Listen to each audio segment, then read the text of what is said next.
All right, everyone, welcome back to another weekly roundup edition of On the Margin. I am joined, as always, by my pleasant co-host, Miss Mark Yusko, and we've got a special guest, Joseph Wang, joining us this week too. Fellas, welcome to the show. Awesome. Great to see you, Joseph. Thanks for being here. And pleasure to be here. Thanks to you. I'm gonna do a super quick stock reveal. I do have the Bitcoin Orange, Bitcoin Friday pants on, and I went back to old school Genesis block socks today. I think it's time to go back to first principles and really kind of remember why we're all here.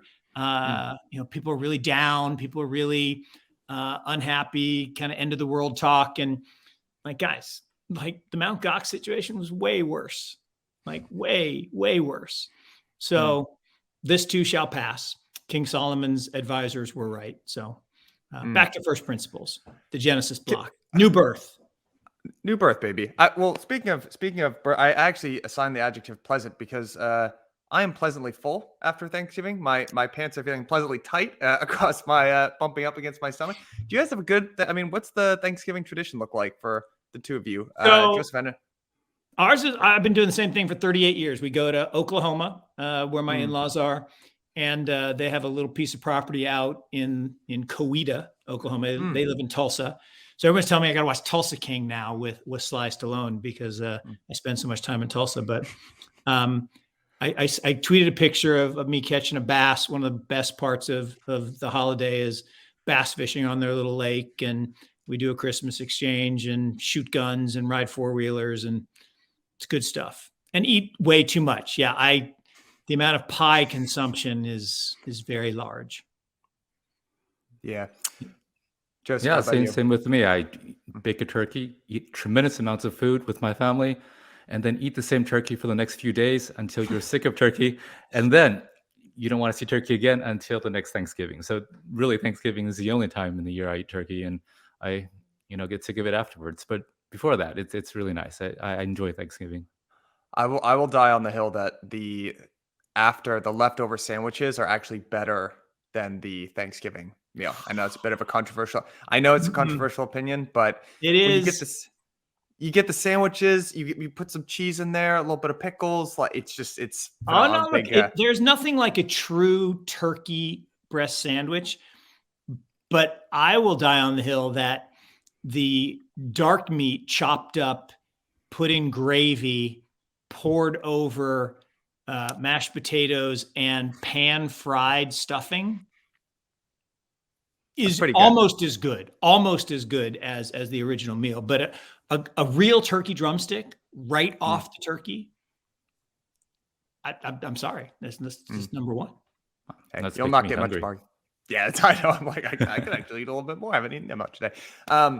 Okay, guys, in terms of the agenda for today's chat, I'd like to get opinions on I almost don't want to talk about it that much. I feel like I've been talking about it all week, and I'm sort of the opinion that I'd almost like to start giving this guy less airtime. But SBF did give his speech at the Dealbook Summit with Andrew Ross Sorkin this week. So, Mark, I have a feeling I know how you feel about that. But Joseph, I'd love to get your opinion too, because you're a little bit less in the crypto bubble that Mark and I are. So it'd be great to get kind of a more traditional financial person's opinion on that. Next, I want to talk about the Brookings speech that Powell gave on Wednesday, which markets reacted super positively to, as well as the jobs report that kind of came out. Also, we're recording this on December 2nd. We're starting to get to the time of the year where 2022 is winding down, and I'd love to get high-level thoughts on what the two of you are expecting for next year. December, I think, is the month of let's do a wrap-up for what happened this coming year and what we're expecting going into the future. So maybe I can just tee things up by talking about the SBF speech that he gave during Dealbook. It's kind of a controversial opinion, I think, for Andrew Ross Sorkin and Dealbook to still host. Speech is so SBF. kind. The guy is incapable of speech. That was my major takeaway. I mean, to Andrew Ross Sorkin's credit, I thought he asked a lot of hard questions. I was a little worried about softballs in the beginning. I thought he asked hard questions about where funds went. Basically every question that I would have liked to ask him myself. I think the two things that I'd like to get an understanding from both of you are on how do you think it seems like he's doing a full court press on the court of public opinion. Do you think that's actually going to be beneficial to him or not? And then in terms of legal liability, right? Every sort of grown up in the room person with a legal background is saying this is a horrendous idea from a defense perspective. So there's kind of a legal liability standpoint thing here, and then there's a court of public opinion. So whoever wants to take it first, I mean, how do you think this speech played in the court of public opinion? Joseph, maybe we can get your take, because I will be honest. I'm a bit Yeah. more removed from this, as you noted. I actually didn't listen to his speech. I see what surprises me is why is he still wandering around giving speeches? It seems like he should be holed up somewhere, lawyered up, being prepared to face a very long legal battle. So this really surprises me. And to your point, I think that he does seem to have a campaign of going around buying favorable publicity. From what I see, a lot of mainstream media outlets seem to have written very glowingly of him. He does seem to also have a lot of political support. It seems like he's been making donations, so he's kind of been building support for some time now, and that seems to be protecting him. And I think that's really, really depressing for most people. It really hurts confidence in the legal and financial system. I mean, people have already perceived that there's tremendous amounts of injustice in how our system is set up. I mean, most recently, for example, there's what happened with Jeffrey Epstein. He just kind of mysteriously disappears in a cell. He allegedly runs this huge, this ring, and there's no client list, so nobody knows everything's gone. Joseph, So, do you by any chance do you know where that money actually went? Epstein's money? I have no idea. So that's the thing. This company that's in the news a lot lately, FTX or something like that. It's a mystery. It's a mystery. Yeah. Gosh. Yeah. I guess so. We'll never find out, right? Just close the book. Oh no. We have found out. I'm not joking. I'm not joking. And remember how Jeffrey got that money? Does anyone remember that? There was a power of attorney question around another mysterious death and disappearance of a guy named Rupert Murdoch. And literally the next day, this guy that no one had ever heard of said, "Oh, I have a power of attorney. I get all this money." And then he vanishes, and this company comes out of nowhere, like literally came out of nowhere and became the second largest, purportedly, crypto exchange in the world. Funny how that works. Wow, So- that's really suspicious.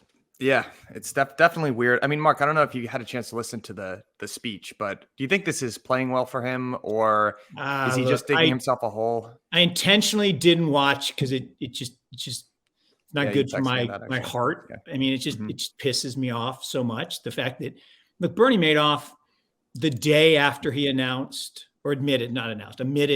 the fraud to his son, he was in jail, like in handcuffs, in jail. And he was my neighbor, down the road in North Carolina for a number of years before he passed. We think he passed, but I'm pretty sure he's passed. But the fact that this guy's roaming around having puff pieces written by the New York Times and Wall Street Journal and New Yorker, I mean, calling him a misunderstood philanthropist instead of a common criminal. I mean, I tweeted out the compilation of the CNBC stuff. They called him Carnegie. They called him Morgan, Rockefeller, Vanderbilt. They called him Michael Jordan. They called him Jesus. They called him, and I said, these people, Rockefeller, Vanderbilt, Morgan, they built stuff, like stuff that still exists. Okay. Michael Jordan, Jesus, gods, right? Gods. This guy, not a hero, not a savior, not a god, not a builder. He's a criminal. He's a criminal. And to answer your question, Michael, and I don't want to get too worked up about it, but to answer your question, yeah, this is playing really well in the court of public opinion. Like grandmothers are, oh, that poor boy, he's so confused. He looks so sad. Oh my gosh. That's what I'm hearing. Like people are watching this disheveled, shucks, twittery guy and say, oh my gosh, the poor boy. No, criminal. And even if you believe my view that he's the useful idiot, that he is not a genius, that he got into MIT because his parents got him in, and that Caroline is not a genius, that these are idiots. They are useful idiots. If you think of a really higher power that's been funded by big money. And Joseph said it, right? Follow the money. Maxine Waters tweet today, "Oh, we admire you, Sam, how you've been so honest and forthright." Are you joking? I mean, I think that was a joking? disheartening tweet. Yeah. Yeah.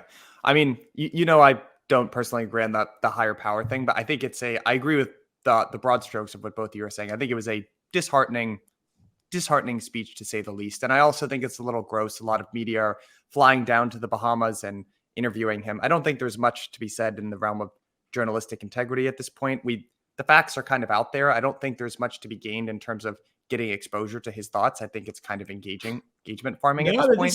This is which is what it is. Systematic. This is the OJ defense, right? This is Johnny Cochran-esque. Okay, put on the gloves and show everybody the gloves don't fit. Spread your fingers really wide so it looks like they don't fit. They're your gloves. I mean, they have blood on them. I mean, the evidence is there. And this guy's trying to say, "Oh, I don't know how to code. I didn't understand the bank accounts." He's just trying to play dumb, and he's being advised. And even the leak of, the lawyers fired him, that's made up. That is made up, part of the PR campaign that is being run by really powerful, well-financed people. He has the highest paid, most fabulous lawyers that other people are paying for, because this is a gravy train that people don't want to end. This is the biggest money laundering scandal in history that could blow up and get exposed. And they're just going to let this guy and mark my words, not issuing will on anybody. A vanishing experience is certainly not out of the realm of possibility. Do you guys think that's possible? So here's the thing. I know that, so like you mentioned, Mark, there's this tremendous media coverage trying to make him look like a good guy. And they probably have the power to make it memory hold this, make this whole thing go away. But on the other hand, we also have all these independent media outlets like Blockworks who are doing a great job reporting on this. And we also have Elon, who is now in control of Twitter. Now, I don't know how Elon feels about this, but I have to suspect that if at least he's probably a little bit more open, like the control over it. He's a little tight with some people on the same side, but okay, I agree with you, Joseph. I probably think better than it was before, right? I mean, better. I think so. So I guess a couple questions. I don't know what you guys' thoughts on this are. Is it that it was always like this coordinated and so this uniform and so basically this dishonest? It's just that because we have these outlets like Blockworks now that we know better, or is it that there really is this movement now that they're trying to do? And do you think that the independent outlets like Blockworks and Twitter outlets can actually have enough strength to push against this narrative so that we can actually get some more facts, at least some more justice in what happened with FTX? I think it's a fantastic It's a really good question, Joseph. No, and I think it's exactly right. You know, if you go back to the big hairy cases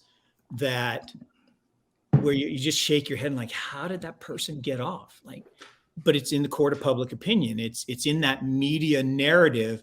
And look, we've talked about this on the show in the back. Remember, the church had the monopoly on information for hundreds of years until the printing press came along and busted that monopoly. Then the monopoly power went to the media. And the media, whether state-owned or state-influenced, shall we say, controlled everything until the internet. But in the early part of the internet, it wasn't ubiquitous enough. We didn't carry these around. And so it was still newspapers. Newspapers still mattered. But now I think there's enough independent journalism, and Twitter in particular. Like, I don't read newspapers ever. In fact, I'm kind of afraid of Twitter going away because I rely on it for smart people that I follow's opinion on things, for facts, for people posting facts. Like if I want to know about Argentina, I don't want to read about a New York Times puff piece about some dictator.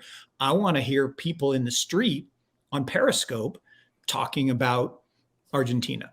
So I do think that the reality, the truth is out there. And there's some great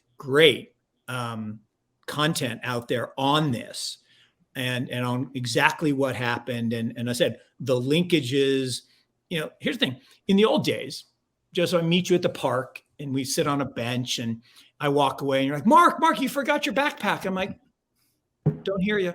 No, Mark, you forgot your, and you look inside. It's full of money. Oh, geez, just keep that backpack. No way to trace that. Okay. Now, if I sent you money on chain, that can be traced. And here's the crazy thing about this whole story. There's stuff that is not conjecture, right? It's not conjecture that money went from Ukraine to FTX. It's not conjecture. There's not conjecture that money went from the US government to Ukraine. Not conjecture. It's not verifiable that Zelensky and SBF were on the same stage at different times at the New York Times thing. So if it was a bag of money, it wouldn't be traceable. But now you have these people who can go and do real analysis and say, well, wait a minute, those properties that his parents owned are owned by shell companies that SBF actually is this 100%. Oh, wait a second. So I did have to laugh. There's a title of a New York Post article, which was something like, oh, it never came up. SBF, he said, oh yeah, it just never came up that my parents were living in a $16.5 million house that I paid for. Really? At the dinner table, there was like never a, hey, by the way, thanks for this $17 million mansion that I'm currently living in. I want to make sure that we get to the other part of our conversation because I know this part gets a little emotional. My personal view on this is that I really do sort of subscribe to the Neil Howe fourth turning lack of trust in institutions writ large. And I think you can sort of see little chips in institutions forming across the board. It's very hard to predict when and how they'll fall. I would love to sit here and tell you that the kind of combination of the Wall Street Journal, Bloomberg, New York Times, Washington Post don't dictate what is truth for most Americans. I think it does, to be honest, for the time being. I think the dollar it's basically the only currency. It's the largest currency. It's the one that really matters for now. I think, there are these big institutions that get built up over enormous periods of time. Eventually, they sort of abuse their power. They're not necessarily serving the needs of the people anymore. And they tend to, it doesn't have to be this big dramatic thing. You can just look at history. They tend to crumble and reform. It's really difficult to predict when that is. I personally think my view of it is there's an enormous blind spot in media to the point where value signaling becomes, I don't know. I think there's at least an enormous blind spot in media to the point where again, Michael, you're so kind. I love how kind. No, I really do. I mean, I really admire you are a genuinely kind and heartening person. You believe in goodness, and I do too. Except I'm old and I've been beat over the head so many times and disappointed. Just follow the money, right? Who are the biggest contributors? Who are the biggest advertisers to those entities? Banks.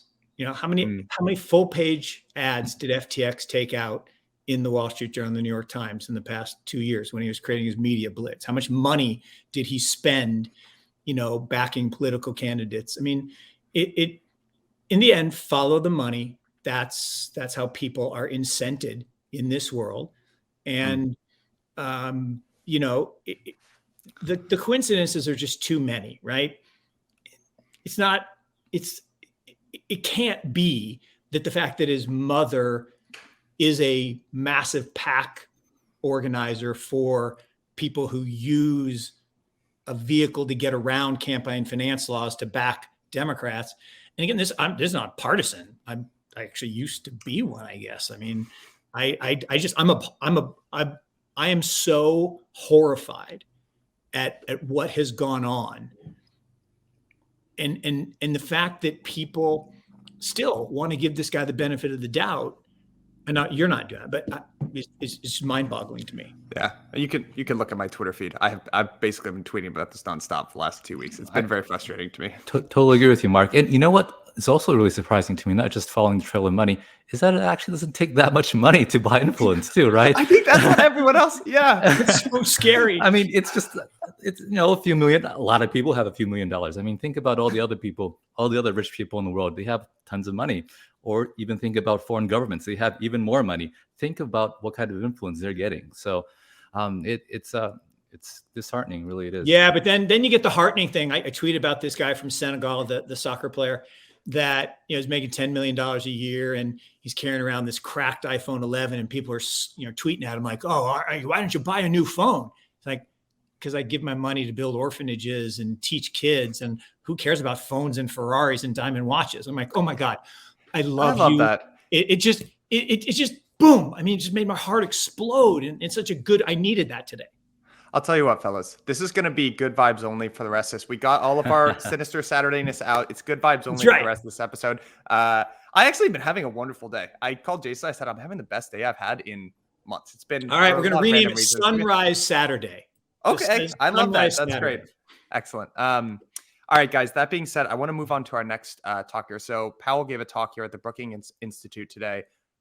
Joseph, I saw you tweet a couple of things out about this. Maybe I could get your sort of high level take. The market responded extremely positively. I guess the TLDR is basically Powell has indicated that more moderate rate increases can be expected. Although, quote, we're still going to be retaining restrictive monetary position.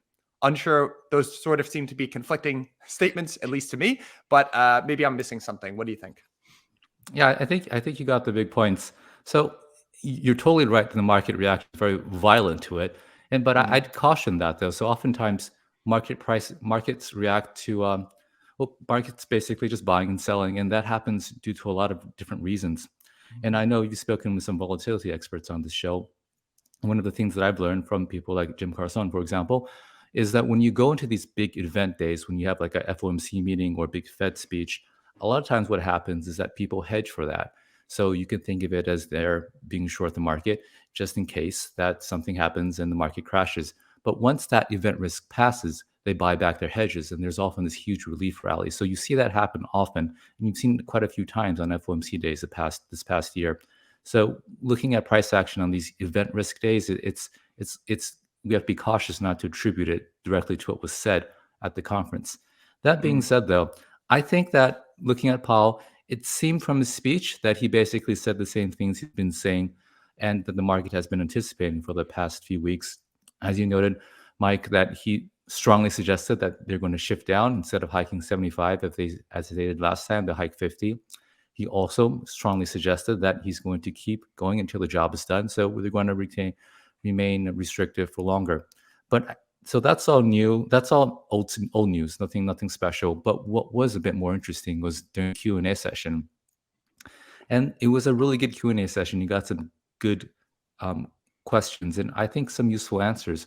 One of the things that stuck out to me was that he mentioned a couple times about concerns of over tightening.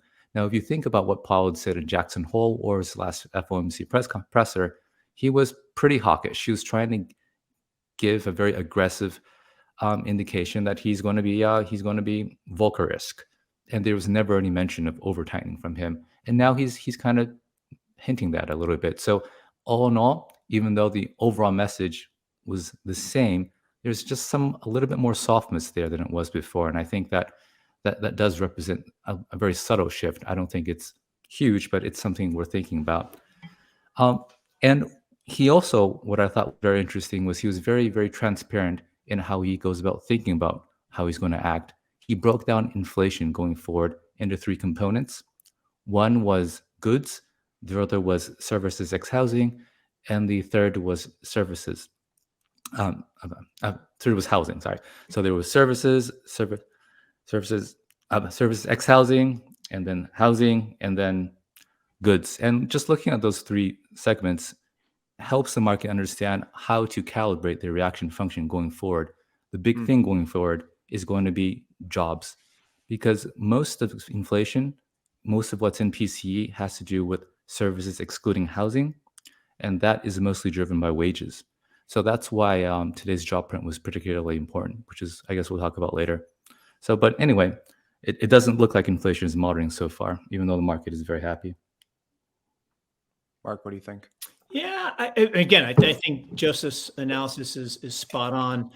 I kind of take a couple other things away. One is, this guy has been, Dr. Jekyll and Mr. Hyde for a while, right? I mean, since he came in, remember when he was appointed, he was Jerome, buttoned up tie, formal. I'm gonna hike rates, and I'm gonna get us back to normal, and I'm a hawk, and pictures of hawks everywhere he went. And then he turned into Jay. Trump kind of beat him with a stick, and he turned into Jay, Jay, the dove. And did I say raise rate? I meant cut rates. So I'm a cut rates. But then when and I don't know what happened. I mean, maybe he, like Sam, forgot his Adderall that day. I don't know, but he turned into J, just the letter J with the hoodie, the pusher, and he's like giving out stimmies like all over the Broad and Wall. And then like night and day after he increases the money supply, again, been a republic for 246 years, 244 years, half the money, 2.5 years, half the money. Oh, okay, crazy. After he went, ape shit, Alameda, fraud crazy. I probably shouldn't link that in there, but then all of a sudden he's back to Jerome and the Hawk, and like there's a picture of him and Alfred Hitchcock and the Hawks, and so I don't know. Maybe this guy, when he's off his meds, he's one thing, and he was on his meds, I don't know. It's the back and forth between Dove and Hawk is really hard to manage. But I think Joseph's point is so important, and it's back to your other point, Michael, too, which is the gamification of markets and the social mediaization of markets, coupled with this hedger's hedge, right? If you're worried that he's going to over tighten, which we all should be worried about because I think he has already, then hedging makes sense. But if then he says, "Oh, did I say tighten? I meant got a path towards getting less tighten," then you got to unwind it. But the problem is it's not with spot anymore. It's with options and futures contracts, and the volatility contracts, and all these pension funds that have been selling vol, and you get these not convexity. What the hell is it? It's one of the Greeks. I can't remember which one it is. Theta. It's one of these theta. No, that's not right. What anyway? Gamma. Gamma. It's a gamma squeeze. Exactly. Thank you. I knew it was a Greek, but you get one of these gamma squeezes, and that's why I keep tweeting out. I said, guys, there are no up 3% days or 4% days in bull markets. Zero. There are none. They're all in bear markets. And it's because it's exactly this. It's the market reacting or overreacting to good news, or worse, perceived good news. Like this, announcement he's only going to raise 50 basis points. That's kind of perceived good news. That's not really good news. That means he's still tightening. Yeah. We've become very accustomed. It's funny that you bring up the idea of good news. I mean, I was just doing a little bit of research before this podcast.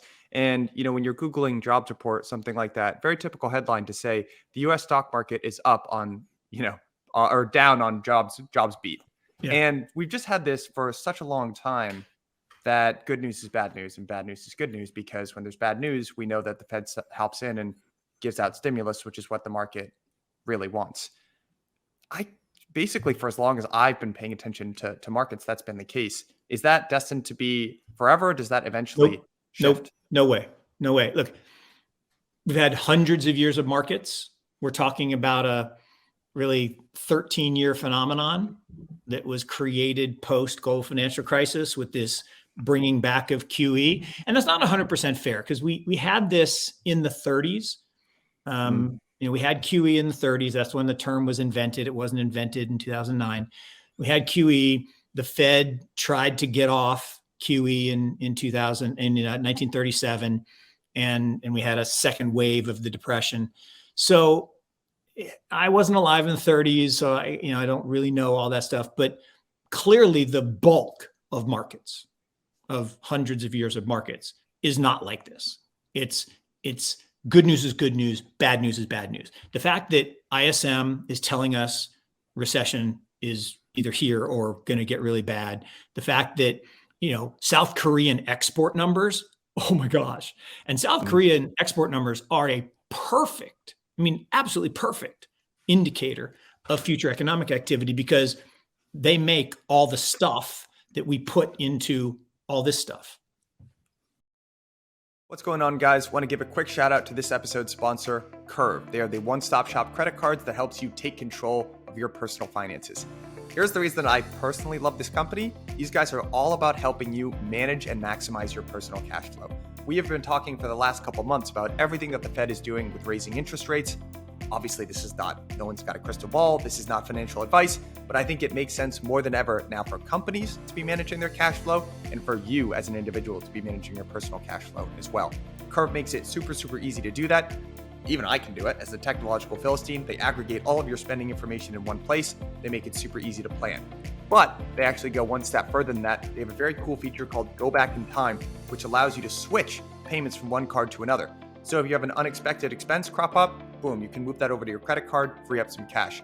Or maybe you learned too late that you could have earned more rewards by spending on a different card. Boom, Curve has you covered there too. And the last thing that I'll say is, if you click the link at the bottom of this episode, you'll get $20 in Curve cash, but you'll only get that if you click the vanity link at the bottom of this episode. Plus, that gives me the credit as well. So thank you, Curve. I appreciate you caring about cash flow. Guys, click the link at the bottom of this episode. Tell them I sent you. To Mark's point, I think it's really important to realize, just as Mark noted, that the financial system really is changing over time. And, a lot of what we see today is a product of manipulation. Now, if you think back 100 years ago, now today when we think of interest rates as rising, we think that's bearish, right? But 100 years ago, when there wasn't that much of the central bank influence was much smaller, seeing rising interest rates was actually very bullish. Because when you have interest rates going higher, what that means is that you have demand for money. It's like seeing wages go higher, right? There's a tremendous demand for labor. There's tremendous demand for money. That means that the economy is booming. All right, Joseph, you're my new best friend. No, seriously, no one talks about this. It just completely changed. Yeah, are a sign of economic weakness, not strength. High interest rates are a sign of economic strength, not weakness. And if you look around the world, in every country where there is strength, they have high rates, not low. And every country that is in a demographic decline and a deflationary world, they have low, zero, and even negative interest rates. And this illusion that we've created that somehow, oh no, those are good numbers because we can discount future cash flows at this lower discount rate. But your cash flows are going to be less good because growth is bad. So I do understand, because the memification and the gamification of markets fomented by technology and loose money created a gambler's paradise. And that's what we live in today, right? The investors are gone. The investors are people who buy assets below fair value. Well, everything's above fair value. Well, everything in the traditional world is above fair value, not crypto, but traditional markets. Okay. Traders trade. They don't really care. Speculators are the opposite of hedgers. Hedgers are people like oil producers who sell the oil forward, and the speculator takes the other side of that because someone has to buy for every sell. But the gamblers are the people who buy stuff just because it's moving and going up, and then they buy it with leverage or they use options.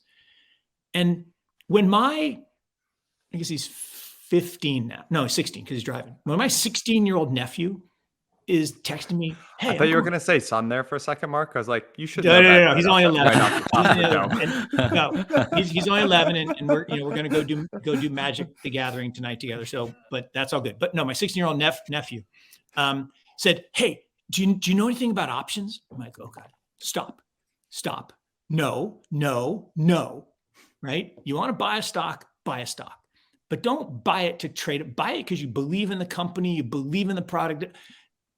Do not buy options because you can only have to pay 15 cents and maybe it could go to 30 cents. 85% of the time it goes to zero. So anyway. Does that mean you should sell options? Yes. Joseph is my new best friend. He's like the only person I've talked to in the last however many years who actually, oh man, this is crazy. All right. Brothers from I'm other loving mothers. this. I'm loving All right. this friendship that we're building here. This is great. You know what's funny? What you were starting to say there as well before, Joseph, about markets from, or lessons from 100 years ago in financial markets not necessarily playing out now. I listened to, I don't know if you know this, Joseph, but Mark and I took a break 1 week a year for Thanksgiving, and we actually aired your episode with William White and Jack on this show at do a little Oh, co-promotion. thanks, guys. I listened to it. There was, we got a lot of really positive audience feedback, which is one of the reasons I wanted to invite you on this week.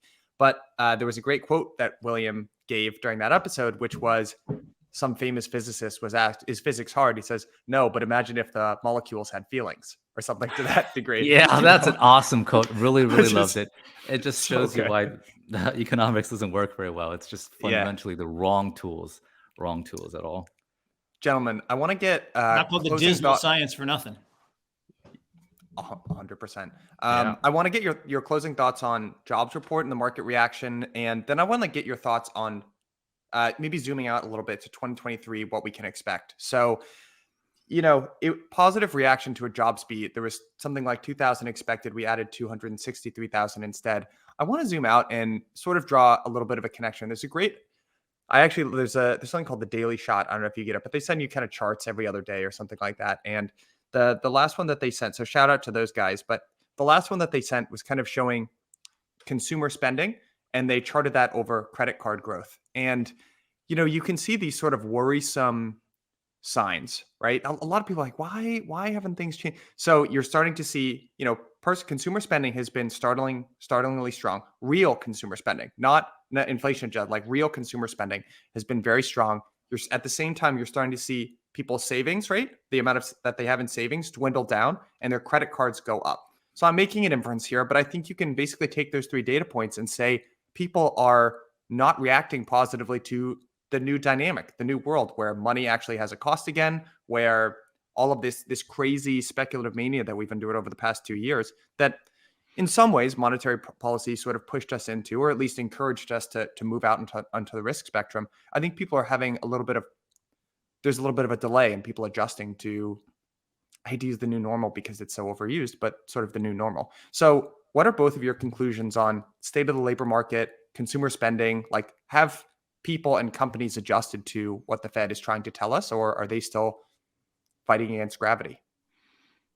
Look, the labor number is just the birth-death ratio, right? It's just the idiocy of saying that we're still in an economic expansion, therefore there are more companies being formed than are dying. Reported layoffs are off the charts. Company closures are off the charts. Housing, absolute shit show. People can't move, right? They can't get a new mortgage because they're locked in a 3%. No way they can afford a 6 or 7%. So the jobs number is just so ridiculous because 70% of the numbers are literally mythical. They're just made up. And it gets exacerbated this time of year because of seasonal hiring for things like Black Friday and the Christmas season. Those aren't long-term fulfilling jobs. I think, and I don't love the guy, but at least Peter Schiff actually did the math, right? We created 14,000 manufacturing jobs, like jobs that actually build things. And that's not a big expansion. It was the lowest jobs number, even at the headline, it was the lowest number since April. So it wasn't a good number, but people reacted to it because again, it's take the bar off the high jump rack, put it on the ground, jump over it. Yay, I'm the high jump champion. No, you're not. So we lowered the number to 200,000, and it's 263. Yeehaw. It's still a small number. And it's not even a real number. 70% of them are just pulled out of the air. Yeah, no, I think that's a really good point. It's really hard to know what the number of jobs are. There's so many things happening in the economy, a lot of shifts. So to get an accurate count as to how many jobs you're creating, it's not easy. But what I do find comforting, though, is the wages. Now, wages are just going higher by a number of measures. So even if you don't really know how many people are working or how the underlying shifts are, this price mechanism, I think, works. Labor market is somewhat more competitive. And if you see people able to get higher wages, then that just suggests to me some degree of tightness.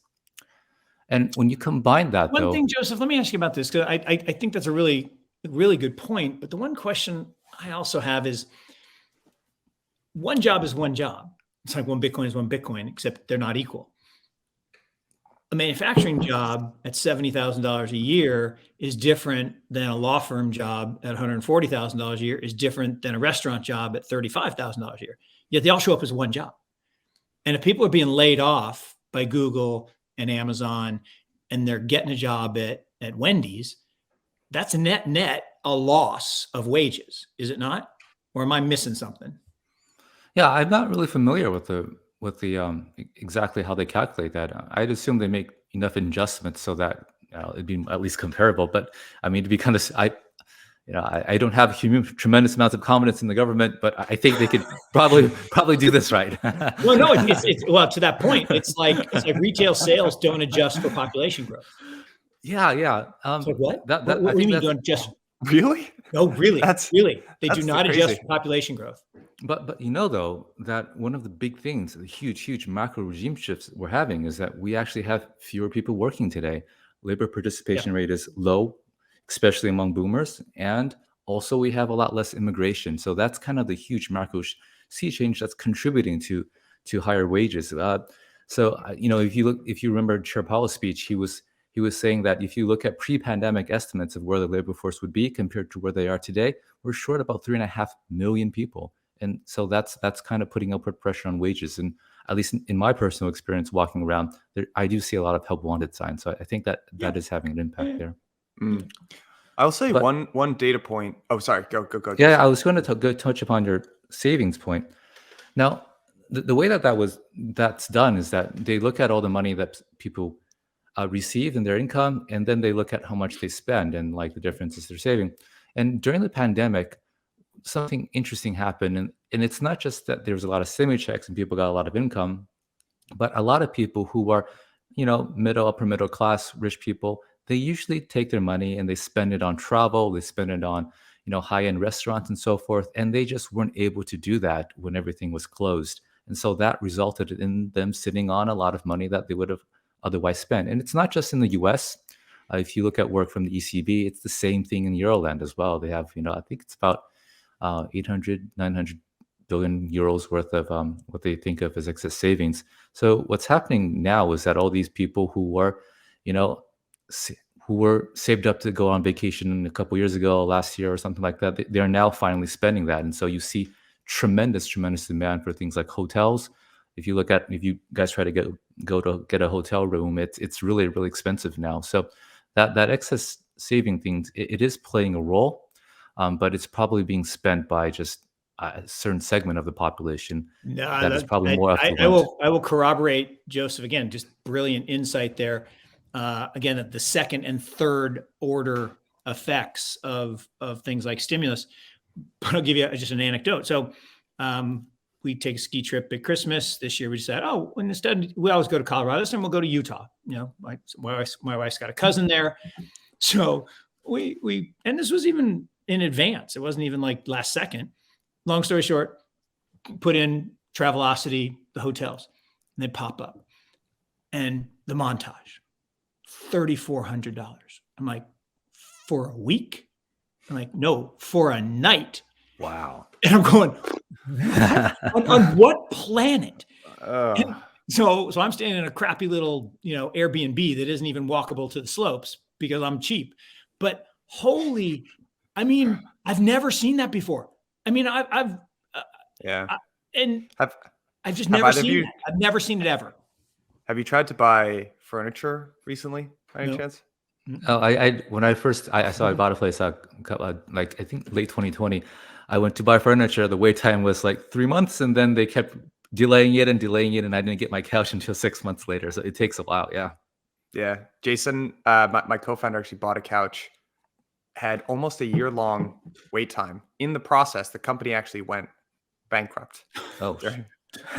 So I forget what he ended up. I went over to his house on Saturday. He has a couch there, so I don't know. It's something, somehow it ended up getting resolved. But yeah, it's nuts, guys. We've got just over 10 minutes left. I'd love to get your thoughts going into this coming year, right? So obviously, well, if we rewind the clocks back about 12 months, very few people were saying at that point. Seems obvious now but very few people were saying that the Fed was going to hike rates even at all, right? Do you remember if the rhetoric back in 2021 was we're not even thinking about hiking rates? They inserted a whole artificial level in between thinking.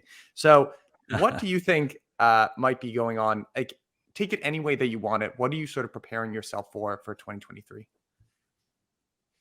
Whoever's feeling brave. Well, I'll start with one little thing. So I think that not thinking about works, because I think he would say we're not thinking about cutting rates at this point. And my guess is they will cut rates next year aggressively, because I think the economic data is going to be abysmal, technical term. I think it's going to be really, really bad. And, I just saw this morning for the first time, Goldman and JP Morgan are ratcheting down their S&P earnings numbers. I think it's the first time since, is it 1971 or 80? It doesn't matter.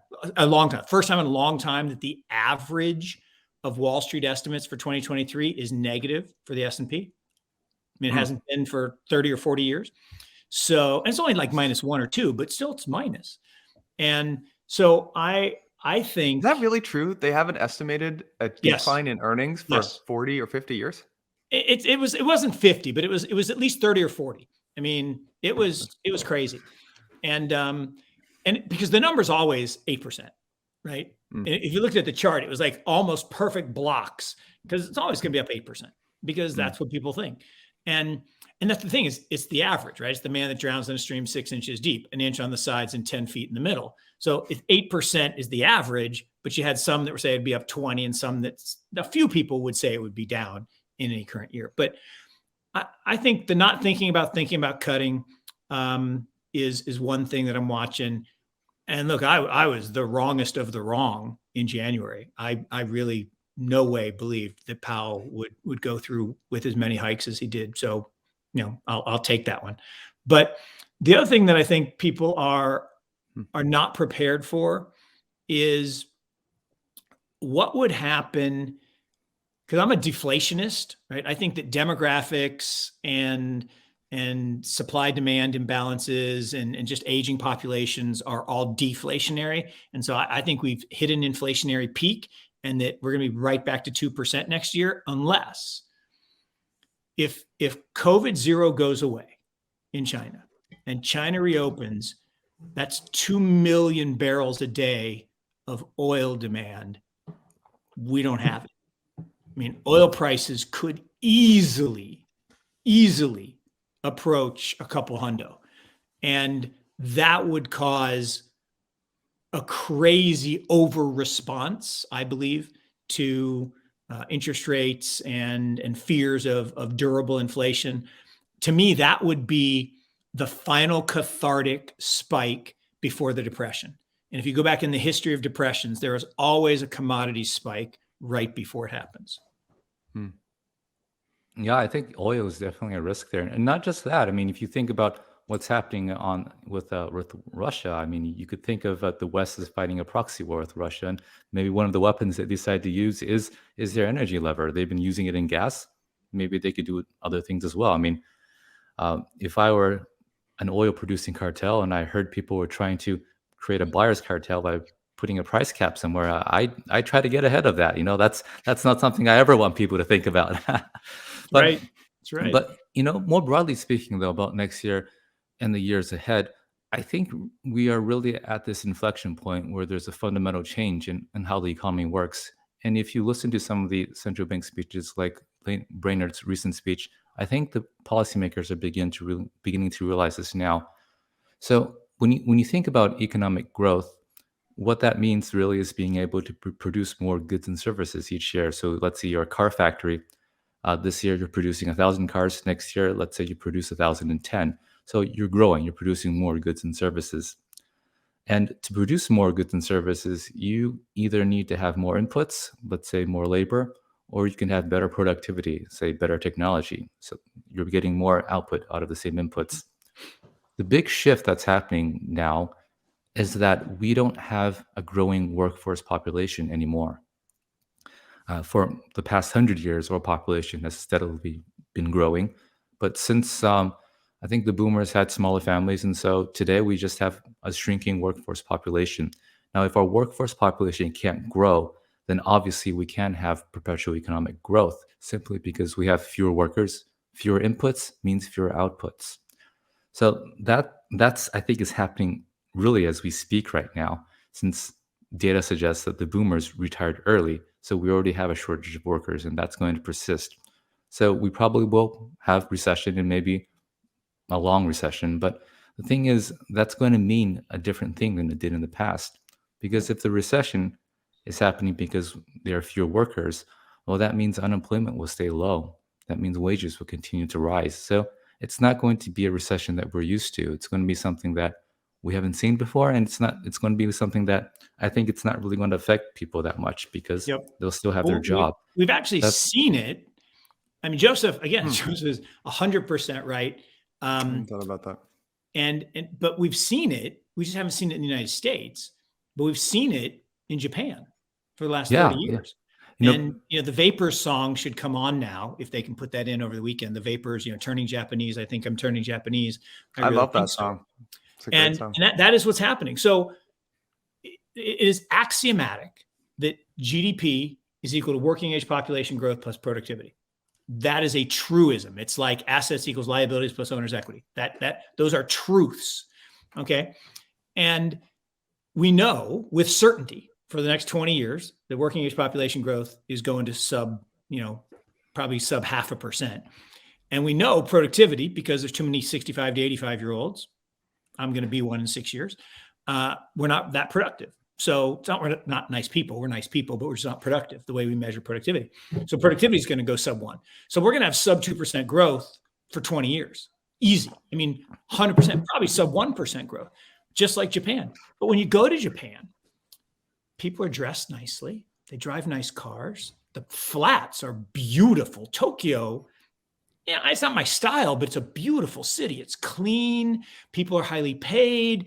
They have doormen who are very highly paid, exactly as Joseph described. And the average person in Tokyo, big alcohol problem though, high suicide rate.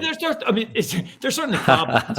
There's certainly problems, but and the smoking, and there's all kinds of. But the thing is, most people didn't feel the lost 2 decades in the stock market because they weren't big stockholders, and they didn't really feel the lack of inflation because their life was actually pretty good, and they had stable jobs, and they had nice flats. And so I think that's what we're headed for.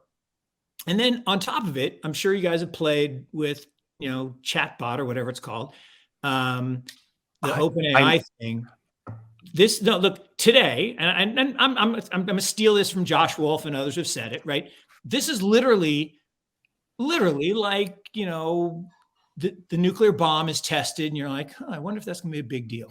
This is like that. I mean, this for the future. This is a technological day in history that we're going to talk about for centuries.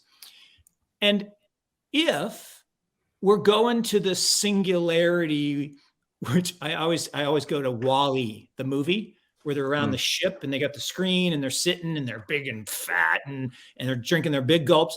Like, I don't want that.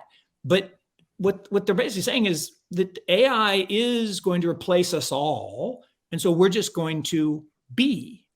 And there's actually a pretty interesting article that I read. I'll post it or I'll tweet it, that this guy was saying that really that's what we're supposed to do. We're supposed to meditate, and we're supposed to be, and we're supposed to think, and it's going to unleash all this creativity. I'm like, but the creativity is all going to be being done for us. So, and it's a little scary and it's a little dystopian. He wanted to think it was more utopian, that you just live a life of, being a sentient being. Like, yeah, okay, I'd be healthy and I'd live longer. I'd probably be a little happier, but I feel like I'd be bored. But I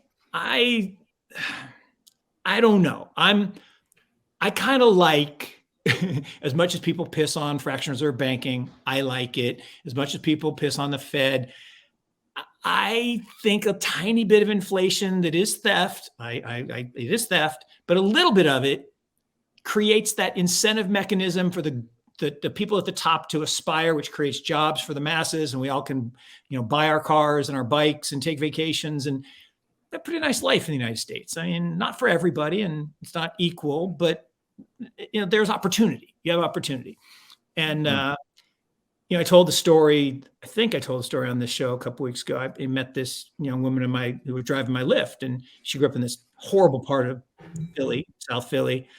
And she escaped, like, bad life. And, she's working a job full time, and then she's driving Lyft at night. And she was listening to Preston Pish's podcast. She should have been listening to ours, but she was listening to Preston Pish's podcast. And I was like, wow. So, yeah, well, I'm saving my money, and I'm investing, and I want to learn about crypto. And wow.